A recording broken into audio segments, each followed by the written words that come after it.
Neville, not Charo, curator of the Kamloops Art Gallery, and we've had quite a week here with Paul. I'm excited for you all to get in there and see the work. The reason why we're doing this format is because we've transformed the gallery yet again into these two big dark video rooms, and there are multiple sound works in there, so it would make it very challenging for us to do a walkthrough tour. And so maybe we'll start with that. Maybe that's a good way for us just to talk generally about how you describe your practice. How I describe my practice? My practice is very multidisciplinary. I work in sound, music, but video is a way for me to bring sound and visual together. I'm trained as a painter. I've worked for many years in all different disciplines: photography, painting, sculpture, video, you name it, printmaking. So I like to allow my practice to go in whatever direction the ideas are going in, and try to choose the medium that I think works best for those ideas. So I hope I did that this time. Yeah, I don't know if that's a good description of it.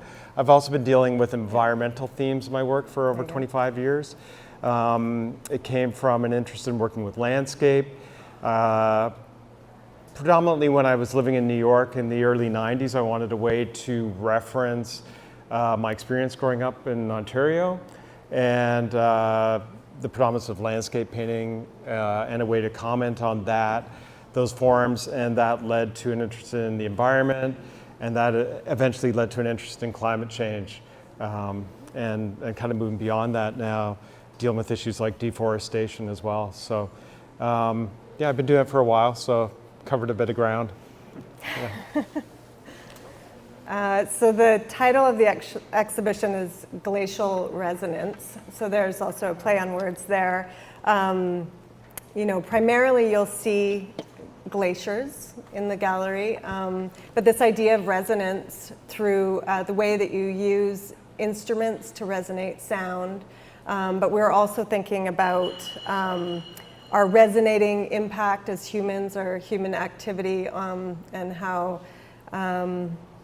we're destroying our planet. And it's just cascading. So I guess, like, why should we care about glaciers?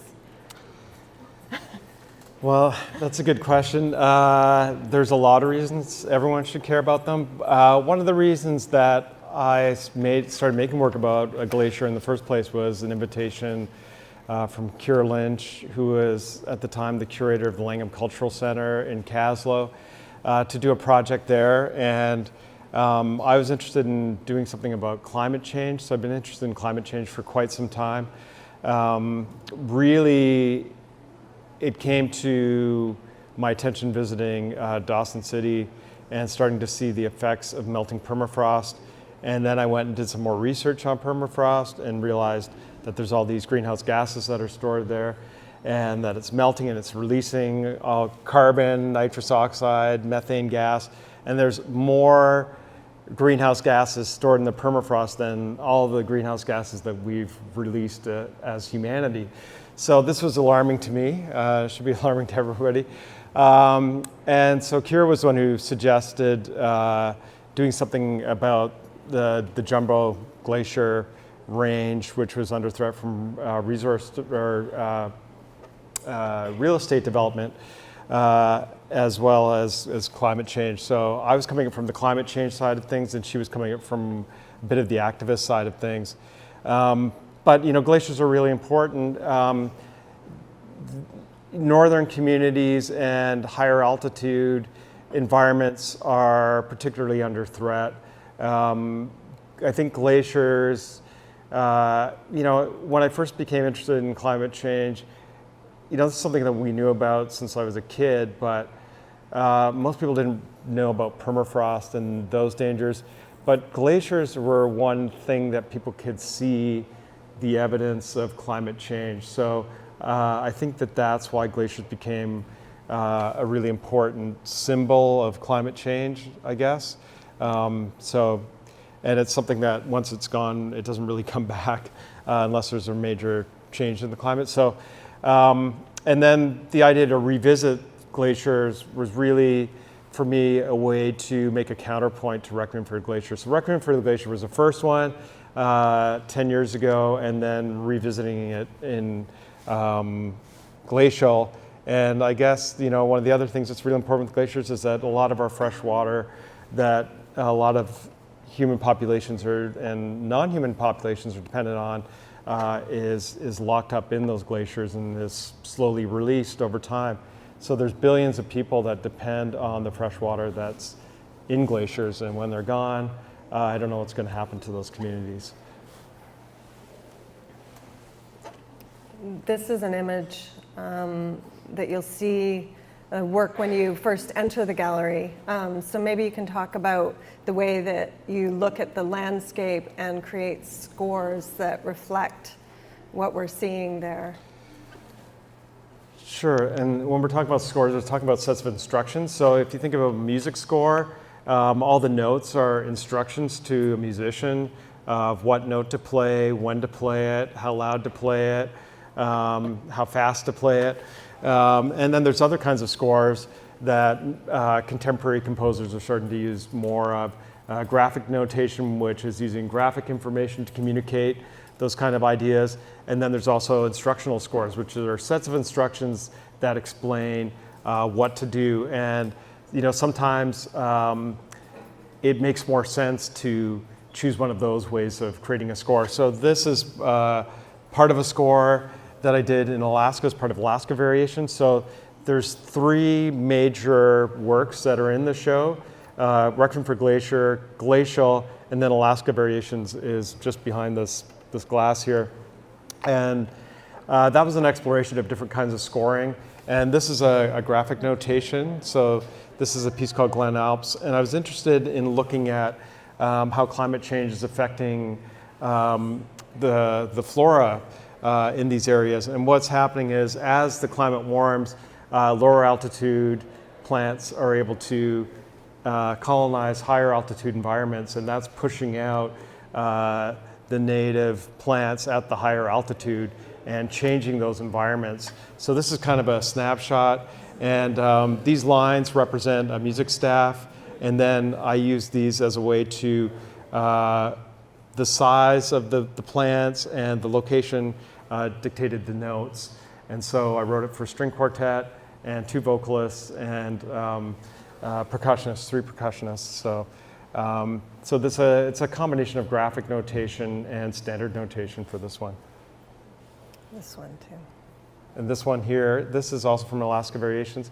So this is an example of a text-based score in which I'm using this large stylus and kind of becoming a human record player and playing the ice using a contact mic that's attached to that. So yeah, there's an instruction for that. And this is the performance of Glen Alps in an abandoned church in a neighborhood in Anchorage. This is an image of Requiem studies. Mm-hmm. And Requiem for a Glacier is your earliest work in the exhibition. My 6-year-old son was watching this and he's like, well, why didn't they just record it in the studio? Yeah. But this is what it's about, right? So you're staging this very dramatic performance at this site. And there's also something that you do in the video where you put black squares that interrupt and cancel out the landscape. So can you talk about this visual conceptual strategy that you use to insert culture in nature?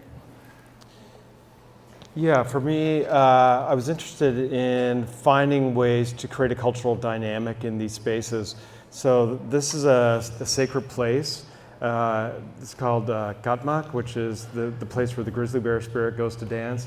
And when indigenous populations, the Tanaka, were talking about why this place shouldn't be used, there was a spiritual and cultural dimension to that.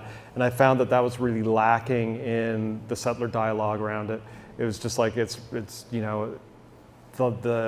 environment should be left just for the sake of the environment, and everyone else is like, well, we should be able to ski there, we should be able to build condos. nothing's there, is how the developers were talking about it. And so to create a performance there, I felt was a way to culturally frame this environment in a way, to speak to those other populations in a way. Interestingly enough, many of the performers who really are the first audience for the piece, they had sort of spiritual experiences while they were up there. So we all left there really feeling that it was a sacred space, and everyone was profoundly affected by that experience. But it's a way to communicate in a different vernacular. The Requiem itself, that is based on a Requiem Mass, that has spiritual overtones. So I'm borrowing from more of the sonority of a Requiem rather than the actual notes, and trying to get a sense of the solemnity of losing something like a glacier or an environment like this. And why did we perform? We performed it there for the glacier. So it wasn't the glacier was meant to be the audience. So there was no audience other than the crew and the people that went up to perform it. And then sharing it through a video installation is a way for it to reach other audiences. And every time it's presented, there's more, we kind of reinvigorate the concerns around that environment. And the environment, the Jumbo Glacier development project was eventually defeated. And so in 2020, we got a contact from Tanaka to invite us to the ceremony to announce that this has been turned into a conservancy, indigenous-led conservancy. So the place is saved now. And I was quite thankful for that. I kept it, every year it seemed like this thing was going to go ahead, but there was a lot of uncertainty around it.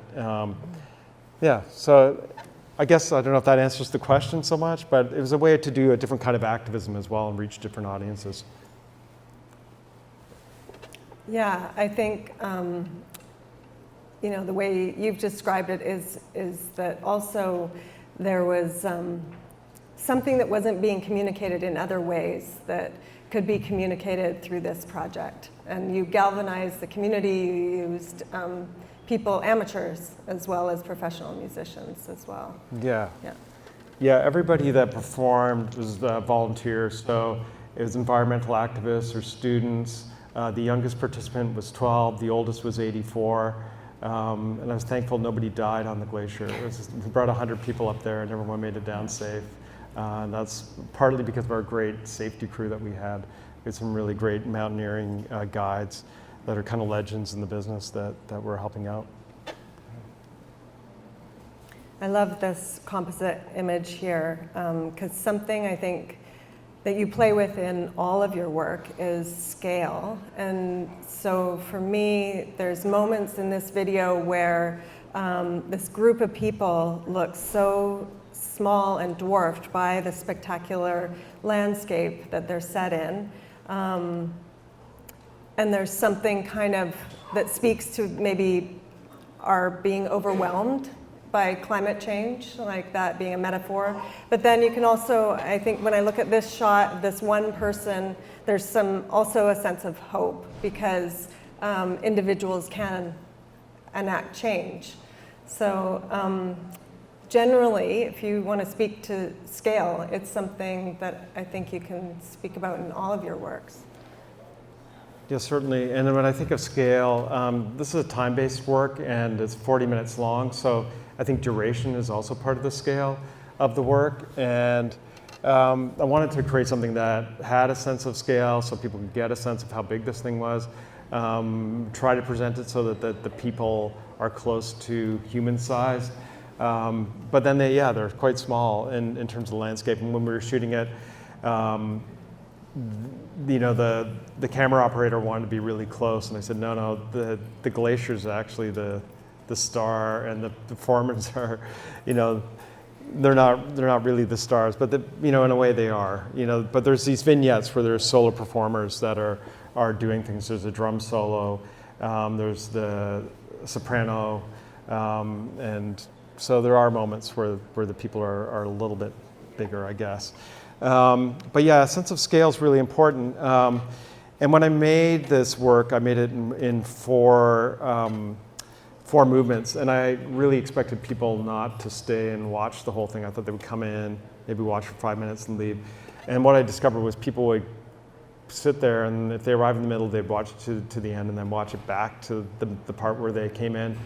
And other people would come in and watch the whole thing, and this really surprised me. It was a happy surprise, but it really got me thinking about duration and making works that are oppositional to Instagram culture and kind of this fast-paced culture, and Hollywood movies that are, you know, the cuts in Hollywood movies now are, there's so many cuts and so many shots, like the editing's happening so fast, and I think that there's something about a lack of attention, you know, that's happening in these works. So what I'm trying to do the opposite. So the Glacial is 5 hours. So completely different kind of scale. But I realized that the time that people are spending with the work gives them time with themselves and with their thoughts. And I'm not telling anybody what to think or what to do, but it gives time for people to think. And I think that's a really important dynamic in the work.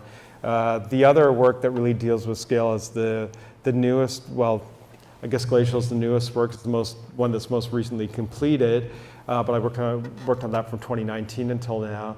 But the treescape revolution, and that is a circumference of one of the large old-growth trees in Eden Grove, and that's 1-to-1 scale. So one of the things in presenting this information is, how do you communicate the size of these trees? When you see even a picture of them, you automatically scale the tree to what your mind thinks a tree should be. So this tree is 36 feet round, and so what you see in the gallery is a 6-foot high, 36-foot long photograph that's a composite. And it's made the same way Glacial was. So Glacial is also made up of a composite photograph that was stitched together digitally to make one big photograph. Yeah. I want to just come back to Glacial because this is your newest work. You literally just finished it. So this is 10 years after Requiem for a Glacier. Yeah. And the durational aspect of it that you talked about yesterday that really made sense to me was this idea of a metaphor about how we experience climate change, that it's happening all the time, we're aware of it, and we're all maybe collectively grieving it, but it's not until a drastic weather event happens that we really pay attention. So can you talk about that with the choice to make it a 5-hour video? Right. So I'll explain what the piece is first. It's it's based on one large composite photograph, and then there's a virtual camera path through it that lasts 5 hours.